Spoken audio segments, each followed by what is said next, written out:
Hello everyone. SSB notice बाहर कर देछि एग्जाम डेट एसएसबी टीजीटी जोटा कि हमर train graduate teacher TGT exam for non government aided fully aided high school पई ओके जोटा हेबार अछि। तुम जानिछो जे नोटिस भितरिया जोड़ा आस्तिला ओके ऑफिशियल नोटिस रो हम कहउतले 7 तारिख हो बोली। तो ऑफिशियल नोटिस फाइनल जोड़ा आसी जाइछि जे 7/6 जोटा कि शुक्रवार हमर एग्जाम होबो।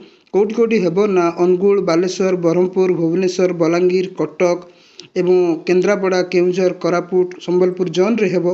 ओके तो ये तीन सिटिंग एग्जाम हो। फास्ट सिटिंग जोटा कि 8टा सकाल 8टा 10टा पर्यंत हम ये टीजीटी आर्ट्स पीसीएम और उर्दू टीचर हम। सेकेंड टीचिंग जोटा 11:30 रु नहीं 1:30 पर्यंत हम से हिंदी टीचर हम। एंड थर्ड सिटिंग जोड़ा हम कि आमर TGT CBZ classical teacher Sanskrit और फिजिकल एजुकेशन रो एग्जाम हम। ठीक अच्छे तो 3टा सिटिंग रे हम 7 तारिख हम। एवं यार जो admit card okay admit card तुम डाउनलोड कर एसएसबी वेबसाइट www.ssbodisha.ac.in वेबसाइट रु 1/6/2024 जून 1 तारिख ठार तुम डाउनलोड कर 1 PM आफ्टर दिन 1टा पर जाकि 1 तारिख दिन जून 1 तारिख दिन 1टा पर तुम डाउनलोड कर। ठीक अच्छे तो बहुत दिन नहीं एवं एग्जाम आसी जाइए आज 7 तारिख आसंता 7 1 मंथ ही रहा।